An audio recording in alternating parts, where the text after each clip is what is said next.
Colgate-Palmolive Pete, makers of Colgate Dental Cream, Luster Cream Shampoo, and Palmolive Shaving Creams, bring you Our Miss Brooks, starring Eve Arden. And we take this joyous opportunity to wish you, on behalf of Colgate-Palmolive Pete, a glorious Merry Christmas.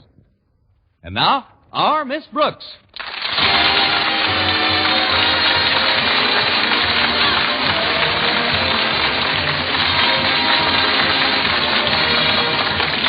It's time once again for another comedy episode of Our Miss Brooks, written by Al Lewis.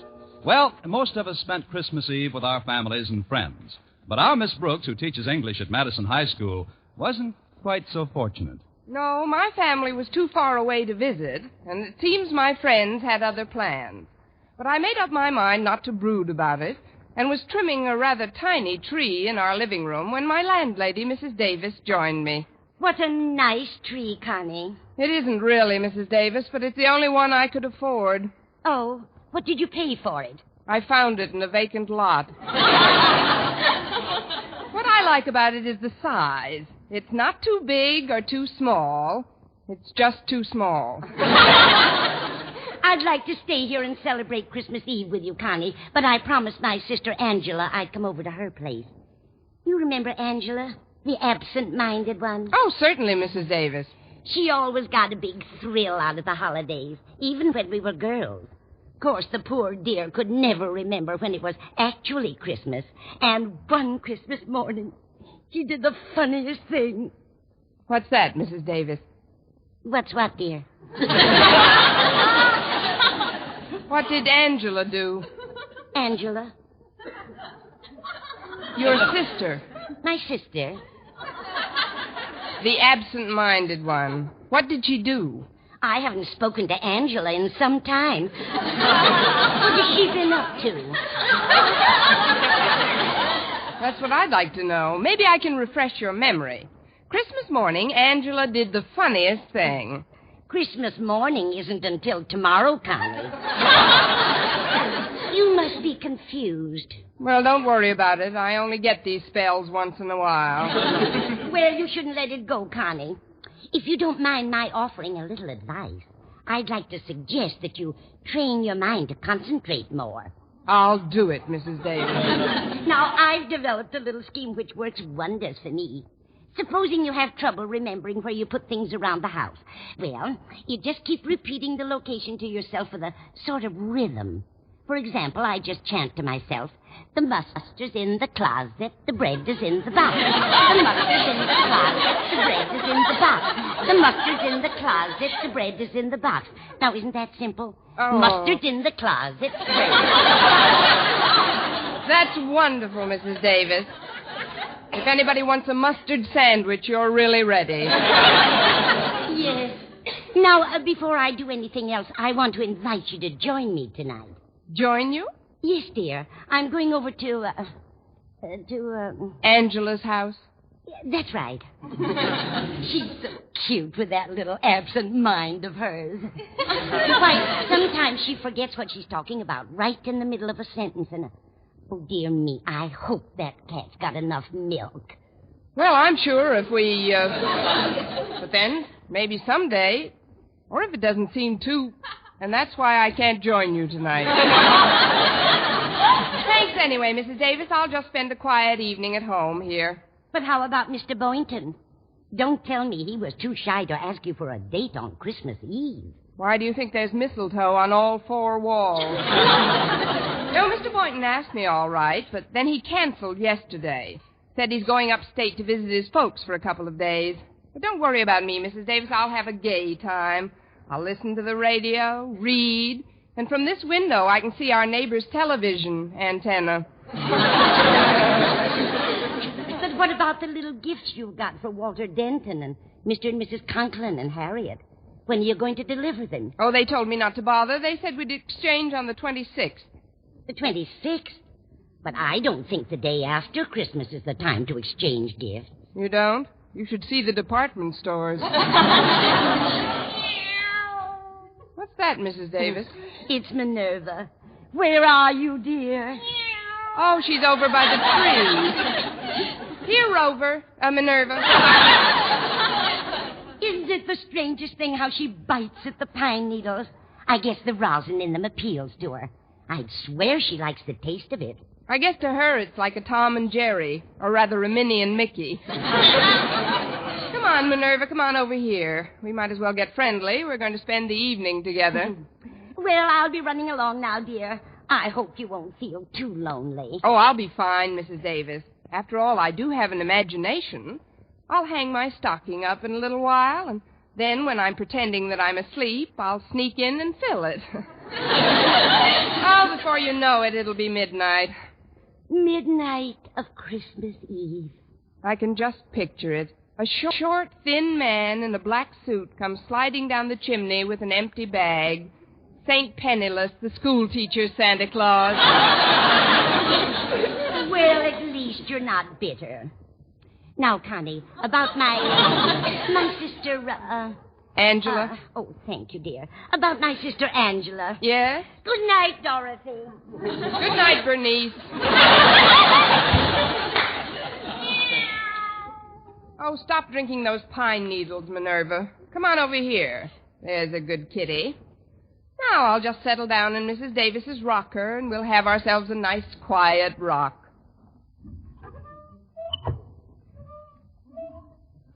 I've got to exercise more. My bones are rusting. Oh, it's the rocker. Kind of soothing at that. You seem contented enough, Minerva.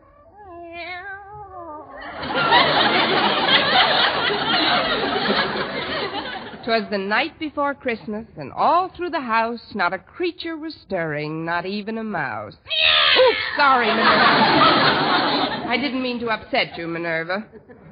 Oh, gosh, I'm sleepy. Now, who can that be? Expecting anyone, Minerva? That's funny. There's nobody here. I'm here. Where? Oh, leaning on my knee. What can I do for you? Well, I'm a salesman, but I don't believe in giving any sales talk or sob stories. All I do is tell you what I'm selling. And if you want to buy, okay. If not, okay. Okay, what are you selling? Well, it's Christmas Eve, and I'm just a small urchin, a little on the underprivileged side. And I'm trying to make a few dollars to get some wood to heat our tiny apartment, so that while she's singing to my 3 sick sisters, my mother's lips don't turn blue. That's what I like, no sob stories. If you're selling handkerchiefs, I'll take 6. Oh, no, ma'am, I'm selling Christmas trees. They're only $1 a piece. But I've already got a Christmas tree. Then I'll make it 50 cents. But I don't need How about a quarter? Look, little boy. Well, payments can be arranged. Oh, please take one, ma'am. These aren't ordinary trees, you know. They're magic. Magic? Yes, ma'am. You'd be surprised what miracles will happen to you if you buy one. Well, a quarter isn't too much to pay for a miracle. It's 50 cents. I thought you said 25. That's when you sounded tougher to sell. Oh. Well, before I melt down to my coal buttons and the stovepipe hat, here's 50 cents. Well, you won't be sorry, ma'am. Here's the little tree. Hey, it is kind of cute at that. Would you like to come in and help me set it up? I can't. I've got to get right home. My sitter's been alone long enough. Sitter? Well, what about your mother and the firewood? Well, that's just a routine. My folks are attending a dinner the other bank presidents have given for Father. With the pitch you've got, you'll have your own bank by the time you're 12. Thanks a lot. Good night, lady, and Merry Christmas. Same to you, you little underprivileged millionaire. I'll put this tree over here. Maybe we can find some extra trimmings for it in the morning. Minerva, will you stop gnawing on those pine needles? I wish I knew what made them so appetizing to her.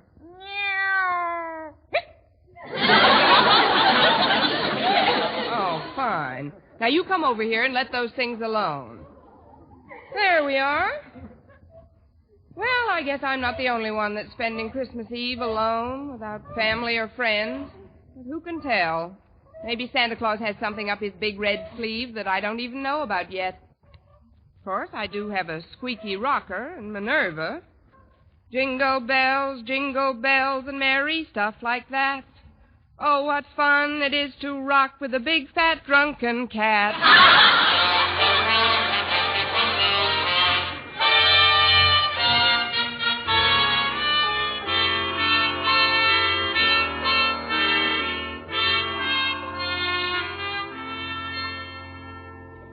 As I sat in the living room Christmas Eve with Minerva the cat on my lap, I couldn't help noticing that the tree which I'd bought from that wealthy urchin had a rather peculiar luminosity. Although there wasn't any artificial illumination, it seemed to glow from deep down in its branches. As I rocked back and forth, I started to get very drowsy. Ooh, little boy said this tree was magic, Minerva. No, I don't believe it either. Still, it is Christmas Eve, and very strange things have happened on Christmas Eve.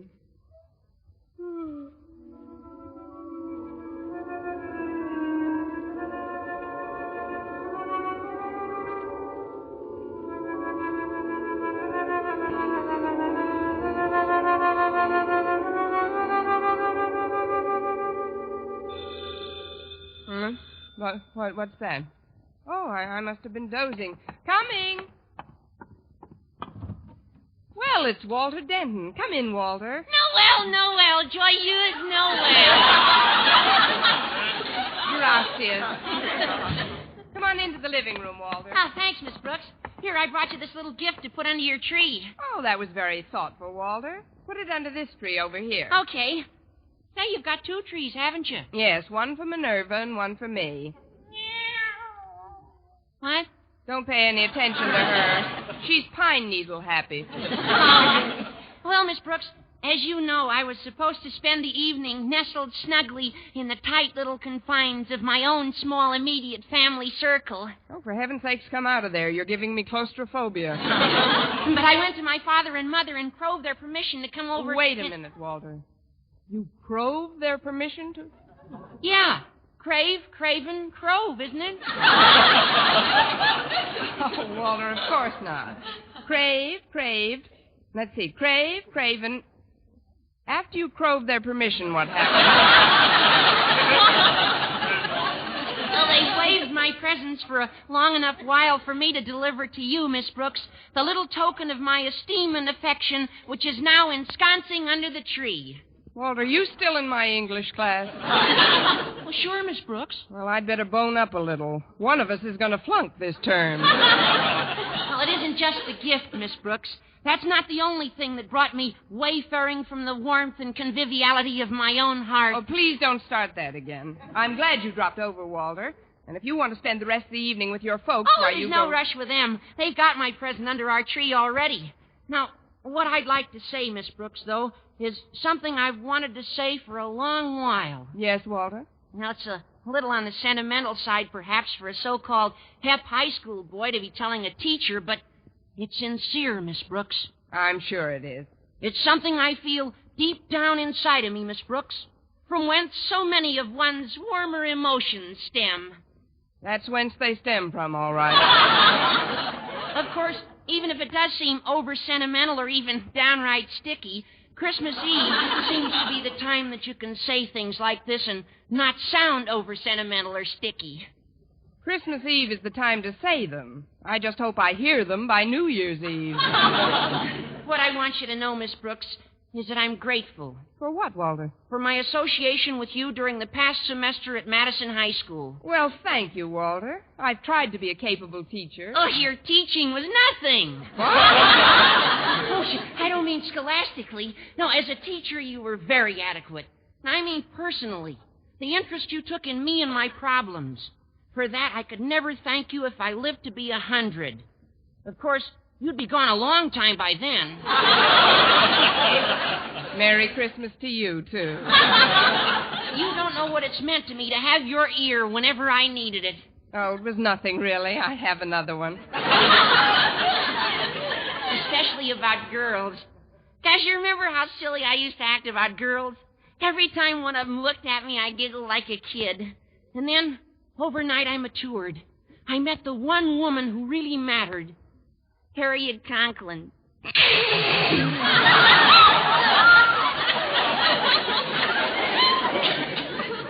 She certainly made something out of you, Walter. I don't know what, but something. You saw me through the difficult transition period of that amour as well, while Harriet and I were adjusting to one another. It was wonderful to be able to come down to you for advice, Miss Brooks. It isn't every boy who has such an interest taken in him by some intelligent elderly person. Give me back my ear. I can't hear you. Not that you're ancient or anything. Gosh, I've seen girls who don't look as good as you do. Girls? What do you think I am? Shut up, Minerva. By the way, Miss Brooks, I see you got lots of mistletoe on the walls. Were you expecting Mr. Boynton tonight? Yes, Walter, I was. We were going for a wheelchair ride together. But he had to visit his folks upstate. His folks? Gosh, they must be well along in years. His father's over 50.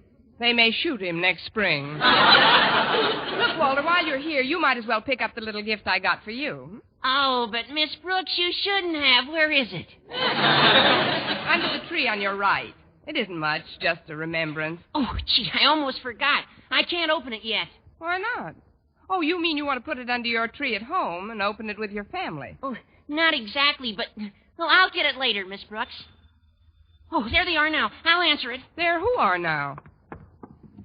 Come on in, folks. She was all alone when I got here. But it's really a surprise, isn't it? We should have stayed home Christmas Eve.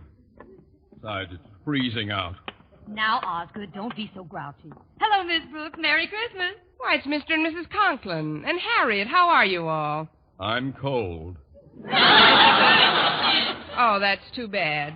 Come here, Minerva. Rub up against Mr. Conklin. What's that? What?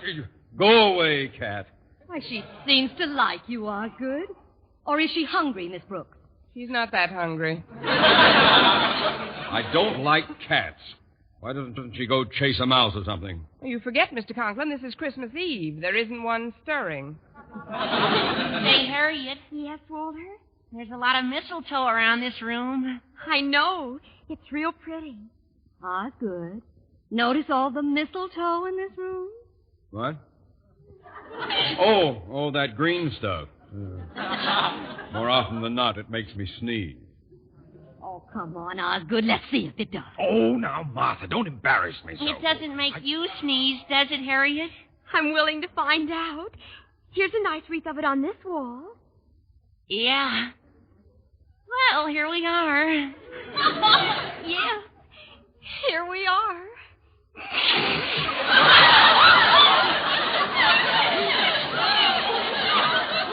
May I, Mr. and Mrs. Conklin? If it's all right with Harriet, it's all right with us. Oh, come on, Walter. We're getting old. Gosh, you're sweet, Harriet. Oh, isn't that cute, Osgood? Come here, dear. How about one for your faithful old wife? Well, it is customary, I guess. I'm under the stuff. Now, pucker up, dear. Very well. Yeah. You see, I told you. Ah!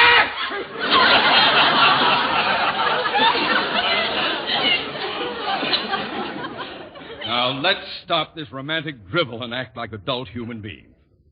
Miss Brooks, I'd like to take advantage of this visit to inquire as to your plans for the coming year's classwork. Do you have your schedule all laid out? Well, frankly, Mr. Conklin, I haven't had much chance to work on anything. Haven't had much of a chance. But you've been away from school all week. Your vacation started last Monday. I know, Mr. Conklin, and that's what I took the week as. I mean, a vacation is something you go on when you get the opportunity to. You don't work on it or during it, unless, even though I didn't actually go anywhere, when my vacation came along, I went on it, or was on one, usually.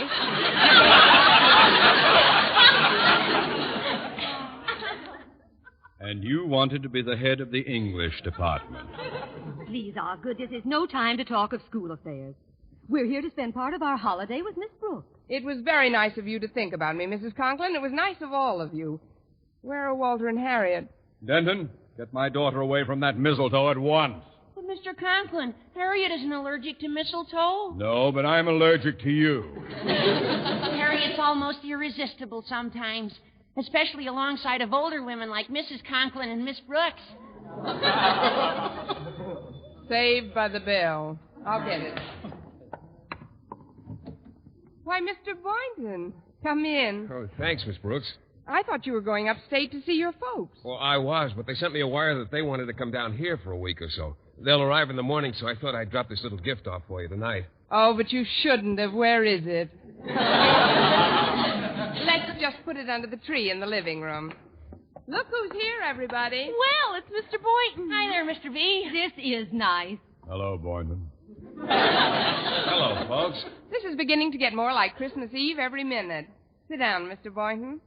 I'm certainly glad your folks decided to visit you instead of vice versa. Oh, so am I. There's a particularly good reason why I'm glad. There is? Yes. It gives me a chance to see how my guinea pigs are affected by this cold snap. So far, they haven't reacted at all. What do you expect them to do? Blow on their paws? Miss Brooks, have you pointed out the mistletoe to Mr. Boynton? Oh, why don't you stop that nonsense, Martha? It isn't nonsense. Mr. Boynton, look at the mistletoe. Mistletoe? Oh, yes. A very interesting example of the flora found in various areas throughout the globe. An evergreen parasitic shrub, it is indigenous to the regions where apple trees and oaks abound. Now that the lecture is over, may we ask questions? Well, certainly, Miss Brooks. Want to stand under it? Stand under it? Well, you see, because of certain characteristics in its makeup, an allergy is sometimes aggravated by its presence. I'll take a chance if you will. Come on, Mr. Boynton. Yeah, come on, Mr. Boynton. Just bring him over to this wall here. I'll get under it if you like. Well, don't just stand there. Can't you see Miss Brooks is cooking? Well, don't fuss for me. I couldn't eat a thing. Mr. Boynton, don't you know what standing under the mistletoe signifies? Oh, I know what it signifies to most people, but to me it's just...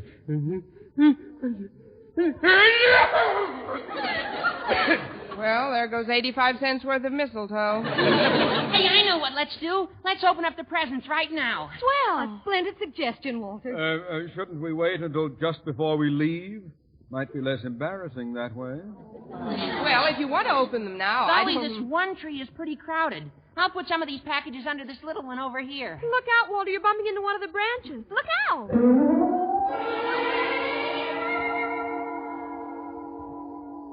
Gosh, I got the funniest feeling when I touched that branch.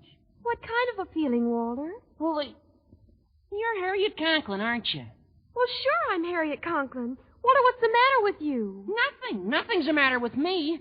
It's just that I want to tell you something. Harriet, you've got to change. You ought to try to be more like Miss Brooks.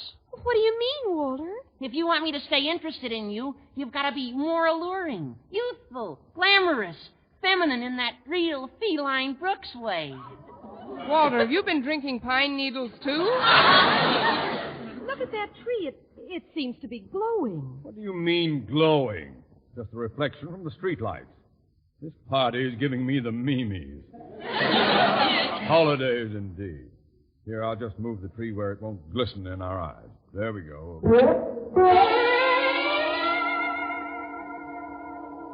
Ho, ho, ho! Merry Christmas! Why, Mr. Conklin. Of course I'm Mr. Conklin. Happy-go-lucky, fun-loving, gag-a-minute Osgood. Gag a minute, Osgood. Sometimes I've wanted to. Miss Brooks, is that really you standing there? I think so, Mr. Conklin. Why do you ask? Because you suddenly look so different, so intelligent. Miss Brooks, I've made up my mind. You are now head of the Madison High English Department. Well, thank you, fun-loving Osgood. I'm going to put this wonderful tree where it belongs, right in the center of the room. Give me a hand, Boynton. Oh, yes, sir, Mr. Conklin. I'll just take this end here and...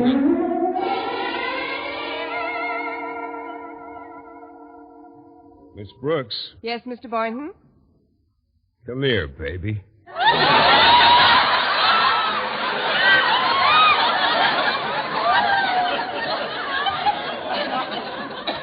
What? I said, come here, Connie. You did not. You said, come here, baby, and I'm here. Look, he's taking her over over to the mistletoe. Oh, isn't it wonderful? Well, what are you going to do, Mr. Boynton? Just call me Phil, Connie. And this is what I'm going to do.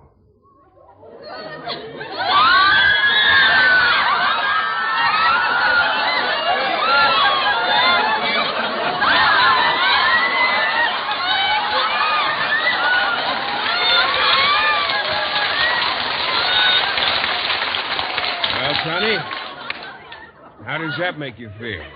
Oh, I feel like I'm in a dream, Philip. A wonderful, beautiful dream.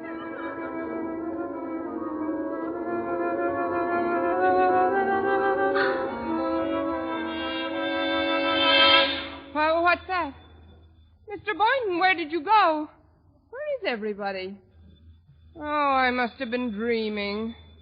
Well, that's real enough. I'll be right there. Oh, sorry, Minerva. I didn't mean to drop you.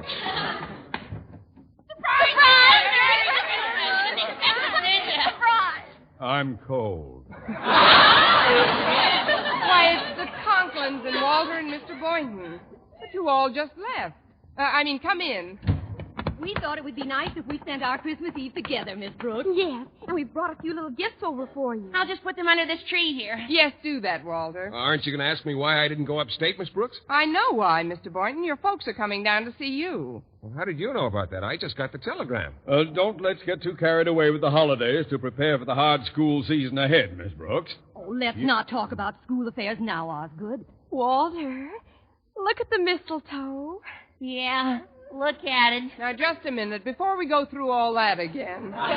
Would you please touch that tree, Mr. Boynton? The one on the left with the...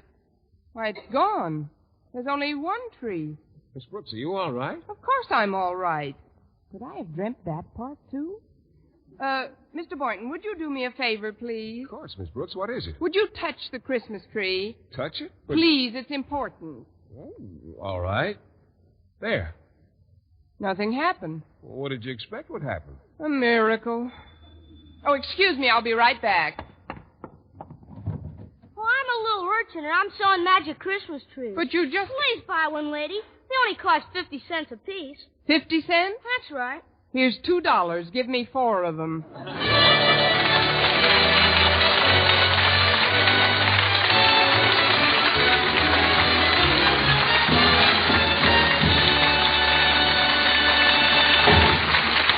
Once again, here is Eve Arden.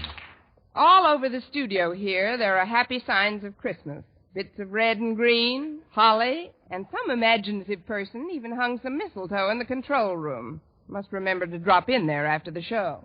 But the Christmas spirit is even more evident in the faces of our cast. Together with our sponsor, the Colgate Palmolive Peat Company, makers of Colgate Dental Cream, Luster Cream Shampoo, and Palmolive Shaving Creams, we join in wishing you a Merry Christmas. Yes, Jeff Chandler and Gail Gordon, Jane Morgan, Virginia Gordon, Dick Crenna, Gloria McMillan, Jeffrey Silver, our writer-director Al Lewis, and our producer Larry Burns, our conductor Wilbur Hatch, and all the others on the Our Miss Brooks show. And we're gathered here to say, may this be the most joyous of the holidays for all of you. Good night.